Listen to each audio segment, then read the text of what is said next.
Hit দেওয়ার জন্য ভিতরে ওই হিট দেওয়া হয় তখন গ্যাস অ্যাসিড ফিউম দিয়ে হিট দেওয়া হয় তো অ্যাসিড দিয়ে হিট দেওয়া হয় কিউব ওটা এই জন্য বক্স করা আছে ফিউমটাকে টানে দিতে দেওয়া হয় হ্যাঁ এটা হচ্ছে তোমার হ্যাঁ হিট দেওয়া যায় এটা স্যান্ডবাথ ধরো এটাও হট প্লেট উপরে যে বালির একটা লেয়ার দেওয়া আছে এটার উপরে ইনডাইরেক্ট হিট দেওয়ার জন্য এটা স্যান্ডবাথ হয়ে গেছে আর এটা হচ্ছে digestion distillation apparatus general apparatus নিচেরটা ডাইজেশন উপরেরটা ডিস্টিলেশন এটা সবগুলো ঠিক নাই অনেকগুলো ভালো আছে এটা ওই যদি সব কিছু ইয়াতে দেওয়া যায় এটাতে দেওয়া যায় ডিরেক্ট হিট দেওয়া যায় এটা স্যান্ডবাথ এটা ইনডাইরেক্ট হিট দেওয়ার জন্য মুড়ি ভাজা আর চাল ভাজা বুঝছো চাল ভাজা ডাইরেক্ট হিট আর মুড়ি ভাজা ইনডাইরেক্ট হিট যে সমস্ত কেমিক্যাল আছে তোমার ইনডাইরেক্ট হিট দিতে হবে এখানে আর যেটা ডাইরেক্ট হিট সেটা এখানে ঠিক আছে আর নাইট্রোজেন করার জন্য এটা ডাইজেশন ডিস্টিলেশন দুটো করতে হয় একসাথে হ্যাঁ ওই যে পেছনে দেখো ওভেন আছে এই যে ওভেন হলো ওটা তো টান দাও হালকা করে টান দাও পুরো দিয়ে এটা ওভেন ওভেন আর মধ্যে একটা পুরো স্যাম্পল দিতে বা প্যাকেটে স্যাম্পল দিতে হয় বিভিন্ন টেম্পারেচারে মানে হিট দিতে হয় হিট দিয়ে শুকায় যায় আর কি মোবাইল হাইটে যাবে এই শুকায় যায় রাখো ঠিক আছে চলো ঠিক নেই এটা আছে এখান থেকে গ্যাস দেয় এখানে আগুন জ্বলে হ্যাঁ আর এগুলোতে স্যাম্পল দেওয়া হয় এগুলোতে হ্যাঁ স্যাম্পল দিলে এর ভিতরে স্যাম্পল পাস করে দেওয়া হয় তারপর এখানে মিটার ওঠে যে কতখানি স্যাম্পল ইমিশন হচ্ছে বা রেডিয়েশন ইমিশন বা অ্যাবজর্ব হচ্ছে সেটা এখানে ইমিশন আর কি এটা ওটা ফ্লেম ফটোমিটার এটা ফ্লেম ফটোমিটার কেমন আর এটা ভ্যাকুয়াম ফিল্ট্রেশন অ্যাপারেটাস ধরো যে সমস্ত ধরো কাদা পানি যে ধরো সহজে ফিল্টার হতে চায় না ব্লক হয়ে যায় সেক্ষেত্রে জোর করে পানি ভ্যাকুয়াম ফিল্ট্রেশন দিয়ে বাতাস দিয়ে ফিল্টার করে নেওয়া হয় দ্রুত গতিতে vacuum filtration apparatus flame photometer কাজ করা করব ফ্লেম ফটোমিটার কাজ হচ্ছে তোমার সোডিয়াম পটাশিয়াম নির্ণয় করার জন্য যে সমস্ত এলিমেন্ট তোমার রেডিয়েশন ইমিট করে তাদের ইমিশনটা মেজার করে তাদের অ্যামাউন্ট নির্ণয় করা ধরো এই যে স্যাম্পল এটা ধরো স্যাম্পল আছে কত 2 ppm পটাশিয়ামের স্যাম্পল এটা আর কি হ্যাঁ তো এই 2 ppm potassium sample 1 ppm potassium sample এগুলো হচ্ছে স্ট্যান্ডার্ড সলিউশন এটা দিয়ে আমরা ধরো 1 ppm এর জন্য ইমিশন যদি আসে 5 2 ppm এর জন্য কত আসার কথা 10 4 এর জন্য আসার কথা 20 তো দেখা গেলে 1 এর জন্য 5 আসছে 4 এর জন্য 10 আসছে 8 এর জন্য আসছে 5 তাহলে বুঝতে হবে যে মেশিন ঠিক নেই বা আমার সলিউশন ঠিক নেই তাই না তাহলে এটা একটা লিনিয়ার কার্ভ হবে স্ট্যান্ডার্ড কার্ভ হবে তখন যদি এটা হয় তাহলে বুঝতে হবে যে মেশিন ঠিক আছে এটা ক্যালিব্রেশন করে স্ট্যান্ডার্ড সলিউশন দিয়ে কেমন এটা হচ্ছে distil water plant distil water plant কীভাবে করে প্রথমে পানির মধ্যে বিভিন্ন এলিমেন্ট থাকে তাই না এটাকে হিট দেওয়া হয় হিট দিলে মানে H2ওটা শুধু উড়ে যায় ভ্যাপোরাইজড হয়ে যায় সেই ভ্যাপারটাকে এটা কনডেন্সারের মধ্যে দিয়ে কনডেন্স করা হয় কনডেন্স করে শুধু পানিটাকে আমরা ডিস্টিলেশন হ্যাঁ আনশেড পাতন ঠিক আছে ওই যে তোমার পেছনে একটা আছে ওটা হচ্ছে একটু সাইড দিয়ে দেখি ডাইজেশন চেম্বার এটাকে ডাইজেশন করার জন্য অ্যাসিড ডাইজেশন করে যে বললাম না যে সলিড স্যাম্পলকে লিকুইড স্যাম্পলে কনভার্ট করা ডাইজেশন চেম্বার ওই যে ওটাতে ধোঁয়া যেটা উঠবে সেই ধোঁয়াটা এখানে এটা পাম্পের মাধ্যমে নিয়ে ওই নিউট্রালাইজ করা হয় সোডিয়াম অক্সাইড দিয়ে বুঝছো স্যার এটা কি হ্যাঁ এটা কি ওটা হচ্ছে পাম্প পাম্প করে ওই ধোঁয়াটাকে নেওয়া হয় নিয়ে নিউট্রালাইজ করা হয় ওয়াটার পাম্প আচ্ছা যা আগে যাও দেখি তবে দাও ব্যালেন্স আছে ইলেকট্রিক্যাল ব্যালেন্স যাও एक साइड दे दो হ্যাঁ একটু যাও चलो এই রাজার ও দেখাচ্ছে একটু ওয়েট করো লাগে দেখো এই আসো দেখো না বাইরে দেখো না এই শেষ হয় নাই তো এটা হচ্ছে ইলেকট্রিক্যাল ব্যালেন্স এটা পিএইচ মিটার একটা EC meter pH meter EC meter এই যে ইলেকট্রিক্যাল ব্যালেন্স লেখা আছে দেখছো maximum 220 gram minimum 0.1 gram D value কত 0.001 গ্রাম বা 0.1 মিলিগ্রাম তাই না তারপর এটা হচ্ছে পিএইচ মিটার এসি মিটার এটা হচ্ছে COD meter chemical oxygen demand নির্ণয় করার জন্য রিঅ্যাক্টর মানে ডেসিকেটর ঠিক আছে এটা হলো তোমার ইউভি ভিজুয়াল স্পেকট্রোমিটার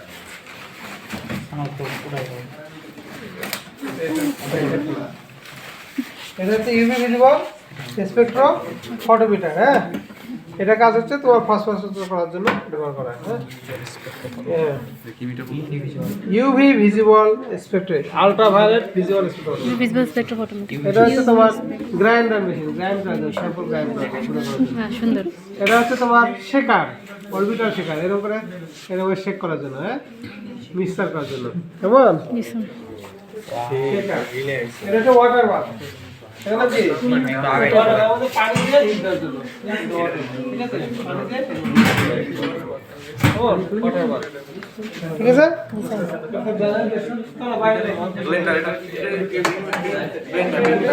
চিনি চিনি এগুলো এটা। ছবি তুলবা, ছবি তুলে সুইম করে লাগিয়ে দিবা পিছনে। হ্যাঁ স্যার, এখন ছোট অনেক টাকা চলে যাবে স্যার। কত টাকা বলে দিবা? এটা নিয়ে নে এটা। খাওয়ার টাকা এটা স্পেক্ট্রাম ফটোমিটার, যখন দেখেন ইউভি ভিজুয়াল, এটাও ইউভি ভিজুয়াল স্পেক্ট্রোমিটার, এটা অন্য কোম্পানি, এটা এক কোম্পানি, ঠিক আছে? এটা হচ্ছে ওয়াটার বাথ, ওটা বড়টা দেখতে গেলে ছোট, হ্যাঁ, এখানেও তোমার ধরো এই যে, এখানে তো অর্ডার দেখে আসছি না। হ্যাঁ, ওখানে দেখলে এখানেও দেখো, দেখো এই যে পানি দেওয়া আছে, হ্যাঁ, তারপর ওয়াটার বাথ। ইনডাইরেক্ট হিটিং দেওয়ার জন্য, ইনডাইরেক্ট, এটা বিভিন্ন মাপের আছে, এটা বিভিন্ন মাপের কনিক্যাল ফ্লাসের মধ্যে দেওয়ার জন্য আর কি, ঠিক আছে? হ্যাঁ হ্যাঁ, উপর দিয়ে ঢুকে দেয় আর কি। এটা হলো সেন্ট্রিফিউজ মেশিন। ওই পাশে ছড় সাইডটা। আরে হাত দিয়ে ধরো না, সেন্ট্রিফিউজ মেশিন। ঠিক আছে। হ্যাঁ, এটা ঠিক আছে, সেন্ট্রিফিউজ মেশিন। এটা ইলেকট্রোফোরেসিস, জেনেটিক্সের কাজ করার জন্য, জেনে ইলেকট্রোফোরেসিস করার জন্য।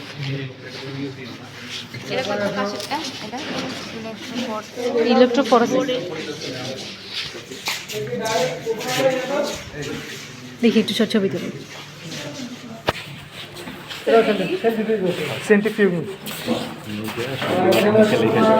এই জায়গাটা বিভিন্ন মাল্টিমিটার আছে, একটা দিয়ে তোমার ধরো পিএইচ, সিসি, টিডিএস অনেকগুলো করা যায়, পিএইচ, সিসি, টিডিএস একটা মাল্টিমিটার বলে। মাল্টিপল ফাংশনের কাজ করে। এটা হচ্ছে তোমার অটোক্লেভ, অটোক্লেভ করার জন্য। অটোক্লেভের নাম শুনছো না? এই দিয়ে এটা কই ছেলেগুলো করে জীবাণুমুক্ত করার জন্য, এটা অটোক্লেভ। ক্যাসেলে কিছু বেশি হয়ে যায়। জুতাগুলো আসো, জুতাগুলো আসো, জুতাগুলো আসো।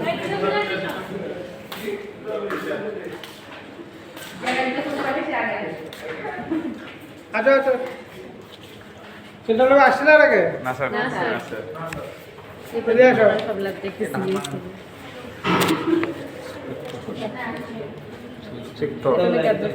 এটা হচ্ছে অ্যাটমিক অ্যাবজর্পশন স্পেক্ট্রোমিটার। এই একটা যন্ত্রের দাম এখন 1.5 কোটি টাকা। এটা কত দিয়ে কিনছিলেন? এটা 65 লাখ টাকা কিন্তু 2006 সালে 7 সালে। এটা হচ্ছে এলিমেন্ট ডিটারমাইন করার স্যার জন্য। এটা কিনে কি মানে এটা হচ্ছে হলোকাথোড ল্যাম্প, এগুলো, হ্যাঁ, হলোকাথোড ল্যাম্প। এটা calcium, magnesium, iron, lead, arsenic, cadmium, chromium এগুলো নির্ণয় করা যায়, ঠিক আছে? টাকাটা কি স্যার ইউটিলাইজ হইছে স্যার রিসার্চ করে? টাকা সব ক্ষেত্রে তো টাকার কস্ট বেনিফিট রেশিওগুলো তো হবে না। তুমি সারা জীবন মানুষ রিসার্চ করতেছে, একটা প্রোডাক্ট ডেভেলপ করতে পারে না। এক প্রোডাক্ট ডেভেলপ করতে কয়েক জেনারেশন চলে যেতেছে। তো কাজ করতে হবে। এটা একটা ক্লাম ফটোমিটার, এটা একটা ইনকিউবেটর।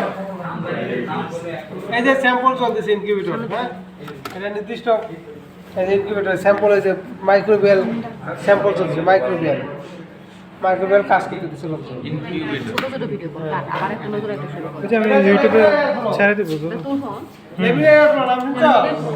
এটা হচ্ছে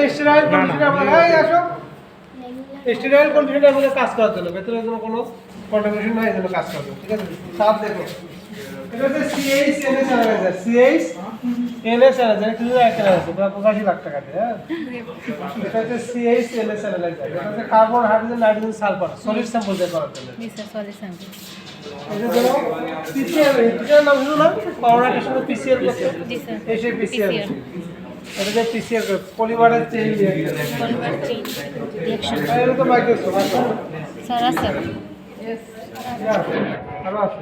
আরো একটা দাম 20 লাখ টাকা। সবথেকে তাহলে স্যার দামি ডিপার্টমেন্ট হলো এসি। আসলে মাইনাস 86 ডিগ্রি, হ্যাঁ, minus 86 degree muffle furnace. Muffle furnace. আগে আসো ভিতরে নাম্বার সব নাম্বার যাও আগে আপনি ভিতরে ঢোকো, বাবু পাবে অ্যাশ তো করে দিলাম, অ্যাশ তৈরি করে দেব। অ্যাশ করে আসো, হাই। এই সবাই ঢুক ভিতরে ভিতরে ঢুকতে হবে সবার, নালে আর মধ্যে ঢুকে দেবো। হবে। শুধু ঢুকে দেয়। আসো এটা মাফল ফার্নেস মাফল ফার্নেস। অ্যাশিং করার জন্য 1200 1400 1500 ডিগ্রি সেন্টিগ্রেড টেম্পারেচার অ্যাশিং করার জন্য। এটা লিপ এরিয়া মিটার, নাম শুনছো লিপ এরিয়া মিটার? লিপেরিয়া ওটা নিয়ে এখন পুরানো কথা। Leaf area meter, leaf area meter কাজ কি স্যার?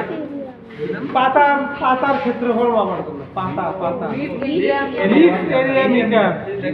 হ্যাঁ এটা এগুলোর দাম আছে।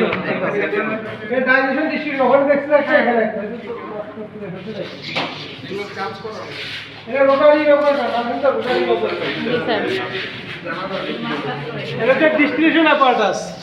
ডিস্টিলেশন শুধু ডিস্ট্রিবিউশন, এটাতে ডাইজেশন করে এটা ডাইজেশন করে ডিস্ট্রিবিউশন করে নাইট্রোজেন করার জন্য মেইনলি, প্রোটিন নাইট্রোজেন করার জন্য। প্রোটিন নাইট্রোজেন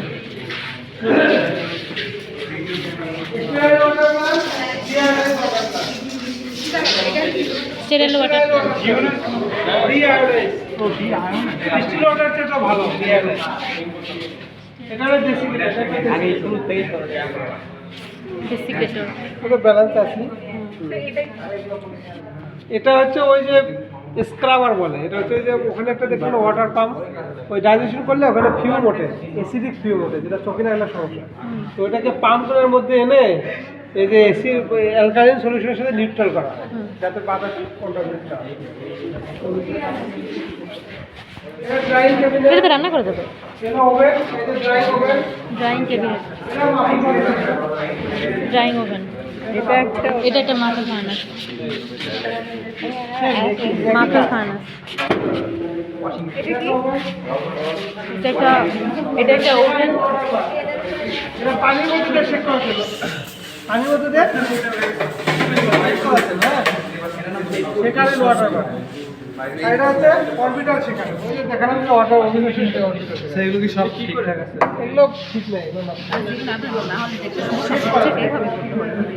দেখতে পাবি না তো, আমারও তো যাওয়া লাগবে সামনে।